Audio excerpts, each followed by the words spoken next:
नमस्कार दोस्तों, स्वागत है आपका एमपीपीएस एसट्राचीएस में। आज हम स्टार्ट करने वाले हैं एक नई सीरीज जो कि होगी हमारी पेपर 2 यूनिट 5, जिसका टाइटल है एडमिनिस्ट्रेशन एंड मैनेजमेंट। कम शब्दों में कहा जाए तो पब्लिक एडमिनिस्ट्रेशन। तो आप देख सकते हैं यहाँ पर कई सारे टॉपिक मेंशन हैं। हमारा वीडियो का पहला टॉपिक होगा मीनिंग, नेचर एंड सिग्निफिकेंस। हम सारे टॉपिक को एक एक वीडियो में कवर करेंगे और ये बहुत ही कॉम्प्रिहेंसिव कवरेज होगी। शॉर्ट एंड क्रिस्प आपको इसका एनालिसिस एंड नोट्स भी प्रोवाइड किए जाएंगे। अगर हम लोग इसका पीवाईक्यू एनालिसिस करें तो ये आपके सामने 3, 5 एंड 11 मार्कर दिए गए हैं। इसमें से सभी 3 मार्कर, 5 मार्कर, 11 मार्कर आपके कवर हो जाएंगे और फ्यूचर में आने वाले क्वेश्चंस भी हम लोग डिस्कस करेंगे। तो चलिए स्टार्ट करते हैं हम हमारा पहला वीडियो। हम बात करेंगे एडमिनिस्ट्रेशन। हम एडमिनिस्ट्रेशन को डिफाइन कैसे करेंगे? एडमिनिस्ट्रेशन किसी भी उस टास्क को कहा जाएगा जहां पर कलेक्टिव एफर्ट हो, साथ में उसके कॉमन ऑब्जेक्टिव हो। तो इस अगर हम इसको डिफाइन करें तो इसकी डेफिनेशन बन सकती है कि ये cooperative effort of A group of people in pursuit of A common objective. मतलब समझा जाए कि अगर कोई कुछ लोग अपना कॉमन एफर्ट लगा के किसी कॉमन ऑब्जेक्टिव की तरफ परस्यूट कर रहे हैं, इसका मतलब वहां पर एडमिनिस्ट्रेशन इन्वॉल्व होगा।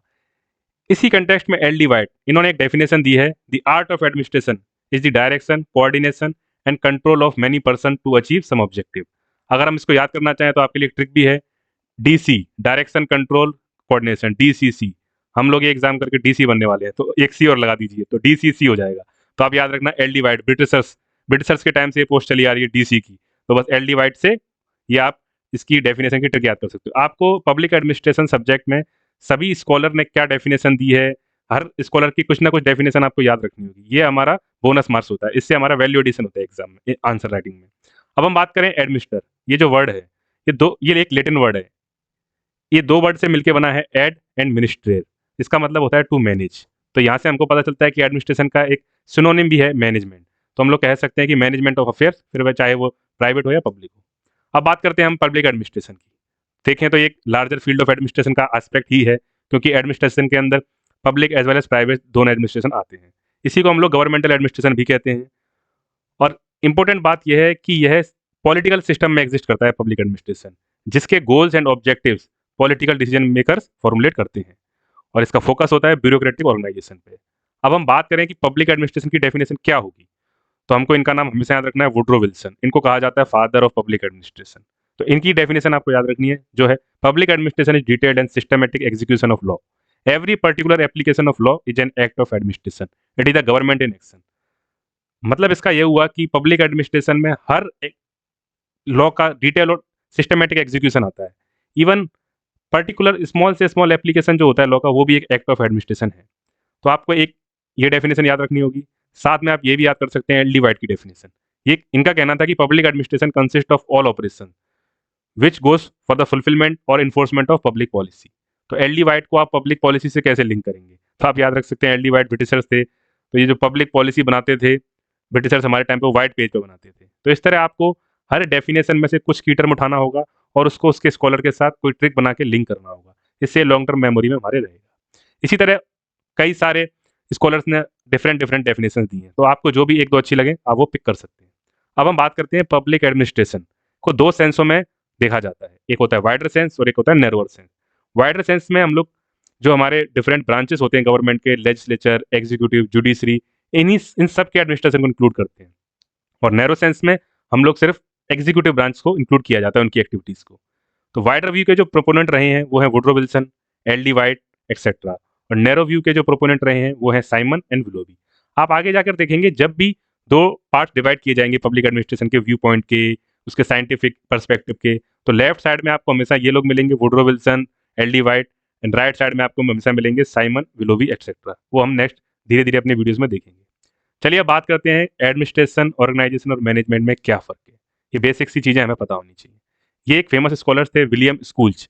इनकी एक डेफिनेशन है जिसमें बताते हैं कि administration is the force which lays down broad policies for which an organization and its management strives. इसका मतलब ये हुआ कि एडमिनिस्ट्रेशन ओवरऑल ब्रॉड पॉलिसीज को ले डाउन करता है, जिसके लिए ऑर्गेनाइजेशन और मैनेजमेंट काम करते हैं। एक्चुअली मैनेजमेंट है जो उसके लिए स्ट्राइव करता है, और ऑर्गेनाइजेशन एक ऐसा स्ट्रक्चर है जिसका वो यूज़ करता है। जैसे हम देखें कि ऑर्गेनाइजेशन क्या है। ऑर्गेनाइजेशन कॉम्बिनेशन है ह्यूमन रिसोर्स का, मटेरियल का, वर्किंग स्पेस का। मतलब जो भी फिजिकल या ह्यूमन हमारे पास मटेरियल अवेलेबल है वो ऑर्गेनाइजेशन के अंदर आएगा। और मैनेजमेंट में वो सारे लोग आएंगे जो लीड करते हैं, गाइड करते हैं और डायरेक्ट करते हैं किसी भी एक ऑर्गेनाइजेशन को। तो अगर हम देखें तो ओवरऑल एडमिनिस्ट्रेशन एक टॉप लेवल के लोग हैं जो ब्रॉड पॉलिसीज और फ्रेमवर्क को ले डाउन करते हैं। मैनेजमेंट उनको इन्फोर्स करता है और ऑर्गेनाइजेशन ऐसा टूल है जिसकी वो मदद लेते हैं। तो हम देख सकते हैं हमारी नेक्स्ट डेफिनेशन में administration defines the goal. Administration वो है जो गोल ब्रॉड पॉलिसीज को डिफाइन करता है, मैनेजमेंट उसके लिए काम करता है और ऑर्गेनाइजेशन वो मशीनरी है जिसका मैनेजमेंट यूज करता है अपने गोल्स को अचीव करने में, जिसको डिटरमाइन किया गया है एडमिनिस्ट्रेशन के द्वारा। तो होप आपको ये तीनों वर्ड में क्लियरिटी आ गई होगी कि एडमिनिस्ट्रेशन, ऑर्गेनाइजेशन एंड मैनेजमेंट में क्या फर्क है। अब हम बात करें एडमिनिस्ट्रेशन। एक्चुअली में एडमिनिस्ट्रेशन के अंदर ऑर्गेनाइजेशन और मैनेजमेंट दोनों ही टर्म इंक्लूडेड है, because administration is a very broad concept. तो अगर हम इन दोनों के डिफरेंस की बात करें एडमिनिस्ट्रेशन वर्सेस मैनेजमेंट की, तो ये 4 पॉइंट आप मेंशन कर सकते हैं। एडमिनिस्ट्रेशन डिटर्मिनेटिव होता है, ये डिटरमाइन करता है ओवरऑल पॉलिसीज को। मैनेजमेंट एग्जीक्यूटिव, ये एग्जीक्यूट करता है। एडमिनिस्ट्रेशन का मेन वर्क है पॉलिसी फ्रेमिंग, मैनेजमेंट का काम है policy implementation. Administration top level authority होती है, टॉप लेवल ब्यूरोक्रेट्स होते हैं। मैनेजमेंट मिडिल लेवल ब्यूरोक्रेट्स जो होते हैं। एंड एडमिनिस्ट्रेशन का मेन काम, इसी को आप अनदर वर्ड में लिखा गया है, प्लानिंग एंड कंट्रोल है। एंड मैनेजमेंट का काम है organising and executing.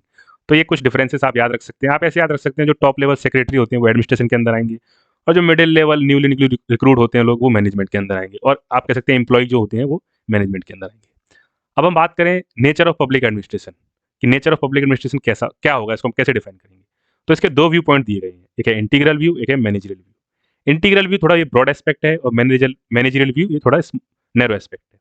Integral view की बात करें हम, तो ये इसमें सभी चीज़ें आती हैं, managerial, technical, clerical, manual activities. मतलब हर प्रकार के लोग जो भी काम कर रहे हैं, चाहे वो छोटा हो चाहे वो बड़ा हो, सभी को एडमिनिस्ट्रेशन के इंटीग्रल व्यू के अंदर डाला गया है।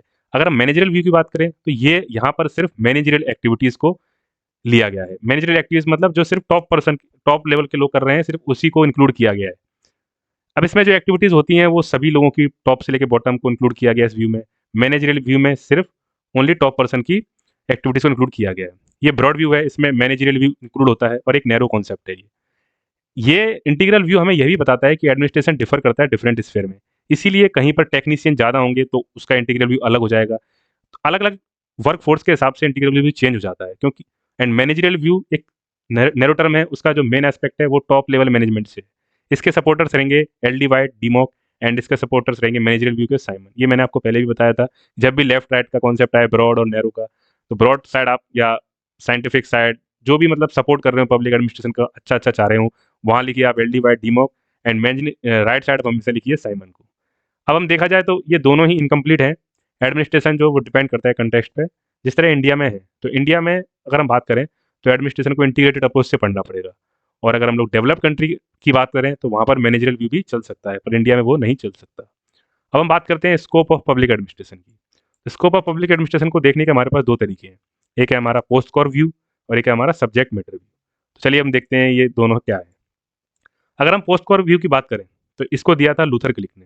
तो आपको ये नाम याद रखना है कि लूथर क्लिक ने। आप ऐसे याद कर सकते हैं पोस्ट कॉर मतलब पोस्ट कार्ड। पोस्ट कार्ड आपने गुल्लक में डाल दिया, आप अपनी ट्रिक बना सकते हैं। तो लूथर क्लिक के अकॉर्डिंग एडमिनिस्ट्रेशन 7 चीज़ों से मिलकर बना हुआ है, 7 एलिमेंट्स। इसमें पी है प्लानिंग, ओ है ऑर्गेनाइजिंग, एस है स्टाफिंग, डी है डायरेक्टिंग, सी ओ है कोऑर्डिनेटिंग, आर है रिपोर्टिंग, एंड बी है बजटिंग। अब हम बात करते हैं प्लानिंग। प्लानिंग मतलब ब्रॉड आउटलाइन दी जाएगी गोल्स की, और मेथड बताए जाएंगे कि क्या मेथड लिए जाएंगे इनको अचीव करने के लिए। ऑर्गेनाइजिंग में होगा हमारा, हम ओवरऑल फॉर्मल स्ट्रक्चर बताएंगे अथॉरिटी का, जिसके अंडर ओवरऑल ऑर्गेनाइजेशन वर्क करेगी। स्टाफिंग में पूरा पर्सनल सिस्टम को मैनेज किया जाएगा, उनकी ट्रेनिंग, उनकी रिक्रूटमेंट, उनकी वर्क कंडीशन की मेंटेनेंस। डायरेक्ट इनमें हम डिसीजन लेंगे और स्पेसिफिक या जनरल ऑर्डर्स दिए जाएंगे और इंस्ट्रक्शन दिए जाएंगे। कोऑर्डिनेटिंग में हम जो भी हमारे डिफरेंट पार्ट्स हैं वर्क के, सबको इंटरलेट किया जाएगा। रिपोर्टिंग में अपने higher authorities, lower level officers दोनों को ही इन्फॉर्म किया जाएगा। एंड बजटिंग में फिजिकल प्लानिंग एंड अकाउंटिंग की जाएगी। बात करें सब्जेक्ट मैटर व्यू की, तो सब्जेक्ट मैटर व्यू के आने का कुछ ना कुछ कारण होगा। इसका मतलब पोस्ट कॉर व्यू में कुछ ना कुछ ड्रॉबैक्स थे। अब हम देखते हैं पोस्ट कॉर व्यू में क्या ड्रॉबैक्स थे। तो पोस्ट कॉर व्यू का नंबर 1 ड्रॉबैक है कि इसने एज्यूम किया है कि प्रॉब्लम सेम है सारी ऑर्गेनाइजेशन में, तो उसी के अकॉर्डिंग इन्होंने कुछ अपने टूल्स दिए हुए हैं। बट जैसा कि हम जानते हैं हर ऑर्गेनाइजेशन की प्रॉब्लम्स अलग होती हैं, तो ये टूल्स जो है वो यूनिवर्सल अप्लाई नहीं हो सकते। And it represents only tools of administration, ये हमने बात कर ली। एंड ये टेक्निक ओरिएंटेड है रेदर देन सब्जेक्ट ओरिएंटेड। मतलब इसको आप ऐसे समझ सकते हैं कि ये जो व्यू है पोस्ट कॉर व्यू, ये बात नहीं करता है कि वो जो ऑर्गेनाइजेशन वो क्या काम कर रही है, क्या सर्विस प्रोवाइड कर रही है, वो सिर्फ टूल बताता है। तो इसलिए इसको हम लोग थोड़ा नैरो पर्सपेक्टिव कहते हैं। इसलिए कहा जाता है कि ये इग्नोर करता है नॉलेज ऑफ सब्जेक्ट मैटर को। अब हम बात करें सब्जेक्ट मैटर व्यू की, इसका जो मेन फोकस होता है वो होता है कि क्या फंक्शन और क्या सर्विस कर रही है वो एजेंसी या ऑर्गेनाइजेशन। इसलिए हम कहते हैं कि इसके सब्सटैंटिव कंसर्न्स होते हैं। इनका जो रियल कोर है वो है सर्विस परफॉर्म, चाहे वो हेल्थ सेक्टर हो सकता है, एजुकेशन में कोई ऑर्गेनाइजेशन इन्वॉल्व हो सकती है। और इनका एडवोकेट करते हैं कि हर ऑर्गेनाइजेशन की प्रॉब्लम अलग होती है depending on the subject matter. और इन्हीं के पर्सपेक्टिव में इनका कहना है कि हर ऑर्गेनाइजेशन का एक अपना एक लोकल पोस्ट कॉर्प होता है। तो इसी ये कन्फ्लिक्ट के चलते हुए लुइस मेरियम कहते हैं, ये आपको कंक्लूड करना है अगर आपके पास क्वेश्चन आता है स्कोप ऑफ पब्लिक एडमिनिस्ट्रेशन पे, तो आप दोनों ही व्यू पॉइंट बताएंगे, पहले post core view and subject matter view, and later आपको कंक्लूड करने के लिए ये पॉइंट लिखना होगा लुइस मेरियम का। ये कहते हैं कि पब्लिक एडमिनिस्ट्रेशन ये कैंची की दो ब्लेड की तरह है, जिसमें एक ब्लेड होगी नॉलेज ऑफ टेक्निक्स जो कि हमारा पोस्ट कोर व्यू था, और अदर ब्लेड होगी नॉलेज ऑफ सब्जेक्ट मैटर जो कि हमारा सब्जेक्ट मैटर व्यू था। और दोनों ही ब्लेड अच्छी होनी चाहिए एक इफेक्टिव टूल बनाने के लिए। तो अब लगता है आपको ये टॉपिक समझ में आ गया होगा। चलिए नेक्स्ट टॉपिक पे चलते हैं। साथ में डीमॉक ने भी कुछ कहा है इस बारे में। डीमॉक कहते हैं कि एडमिनिस्ट्रेशन दोनों ही चीज़ से कंसर्न करता है, व्हाट एंड हाउ, किस तरह हमको करना है और कैसे करना है गवर्न। तो आप इसको ऐसे ट्रिक अगर आपको बनानी हो तो ऐसे बना सकते हैं आप। डीमॉक मतलब जब आप मॉक देते हैं तो आपको यही पता होना चाहिए कि क्या मॉक में बताना है, आंसर देना है और कैसे देना है, ऑनलाइन देना है ऑफलाइन देना है। तो व्हाट का इसमें मतलब है सब्जेक्ट मैटर, एंड हाउ का इसमें मतलब है टेक्निक्स, जो कि हमने पोस्ट कोर व्यू में पढ़ी थी। और ये दोनों ही एक दूसरे के इंडिस्पेंसिबल हैं, दोनों ही मिलके प्रॉपर एडमिनिस्ट्रेशन बनाते हैं। अब हम बात करें पब्लिक एडमिनिस्ट्रेशन के 5 ब्रांचेस, ये आपको मगअप करने होंगे। लास्ट ईयर इसी पे 3 मार्कर आया था, उन्होंने पूछा था 3 ब्रांचेस ऑफ पब्लिक एडमिनिस्ट्रेशन, तो आप कोई भी इनमें से 3 कोट कर सकते हैं, लिख सकते हैं। तो हम बात करें, आप ऐसे याद कर सकते हैं, public personal administration, public financial administration, public policy analysis and comparative and development administration. 3 इसमें एडमिनिस्ट्रेशन है। तो एक पर्सनल एडमिनिस्ट्रेशन है, पर्सनल, एक फाइनेंशियल एंड एक कंपेरेटिव एंड डेवलपमेंट। ये डेवलपमेंट एडमिनिस्ट्रेशन एक टॉपिक है जो हम आगे भी पढ़ेंगे। एंड लास्ट है ऑर्गेनाइजेशनल थ्योरी एंड बिहेवियर। तो ये 5 आप याद रख सकते हैं, क्या पता है इस पर नेक्स्ट ईयर 5 मार्कर भी आ जाए। अब हम बात करें सिग्निफिकेंस, पब्लिक एडमिनिस्ट्रेशन की सिग्निफिकेंस क्या है। तो जब भी ये क्वेश्चन आपके पास आता है, जैसे कि 11 मार्कर पूछा भी गया है 2021 में, कि आपको सिग्निफिकेंस बताना है पब्लिक एडमिनिस्ट्रेशन का, तो आप इस कोट से शुरुआत कर सकते हैं, WB डॉनहैम की कोट से।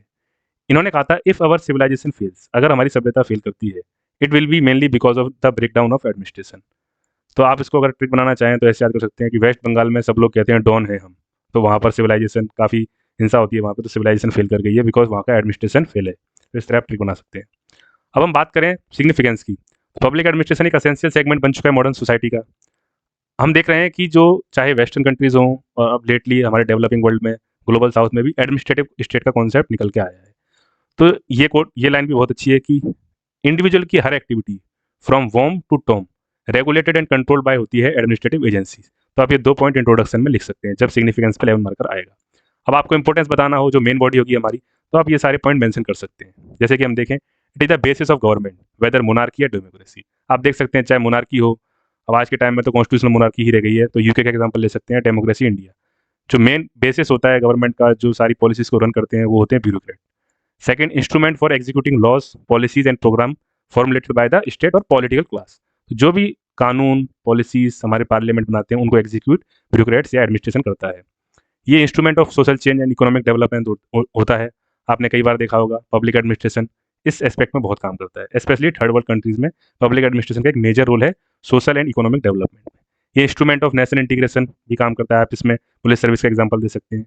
डेवलपिंग कंट्रीज में काफ़ी चैलेंजेस होते हैं, सब नेशनलिज्म होता है, सेसेशन होता है, तो उसके रिस्पेक्ट में एक आ गया इंस्ट्रूमेंट ऑफ सर्विस डिलीवरी। ये तो आप ऑब्वियस सी बात है, आपको पता ही है, हेल्थ, एजुकेशन, पुलिस, सभी एस्पेक्ट में सर्विस डिलीवरी किया जाता है। एंड ये ग्रेट स्टेबलाइजिंग फोर्स की तरह काम करते हैं, क्योंकि जब भी गवर्नमेंट चेंज होती है तो पॉलिटिकल क्लास तो पूरी चेंज हो जाती है, लेकिन ब्यूरोक्रेट्स या पब्लिक एडमिनिस्ट्रेशन ही एक ऐसा एस्पेक्ट है जो स्टेबलाइजिंग फोर्स की तरह काम करता है। अगर हम बात करें जेराल्ड काइडन, ये भी एक काफ़ी पब्लिक एडमिनिस्ट्रेशन के जाने माने स्कॉलर थे। इनकी एक बुक थी the dynamics of public administration. उनमें इन्होंने और कई सारे पॉइंट दिए हुए हैं कि सिग्निफिकेंस क्या है पब्लिक एडमिनिस्ट्रेशन का। वैसे काफ़ी पॉइंट्स तो कॉमन होंगे, लेकिन कुछ अलग पॉइंट भी आपको यहाँ मिल जाएंगे, जैसे management of large scale commercial services. आपने देखा होगा जो हमारी पब्लिक सेक्टर बड़ी बड़ी कंपनी होती हैं, ONGC, गेल, सेल, इनको भी ब्यूरोक्रेट्स रन करते हैं। प्रोटेक्शन ऑफ वीकर सेक्शन आ जाएगा इसमें, एंड ये इन्फ्लुएंस करते हैं public policy and political trends को। तो दोस्तों ये हमारा हुआ पहला टॉपिक कंप्लीट। इसी तरह हम आगे सारे टॉपिक कंप्लीट करते रहेंगे। चलिए दोस्तों, फिर मिलते हैं नेक्स्ट वीडियो में। Thank you, tata, bye bye.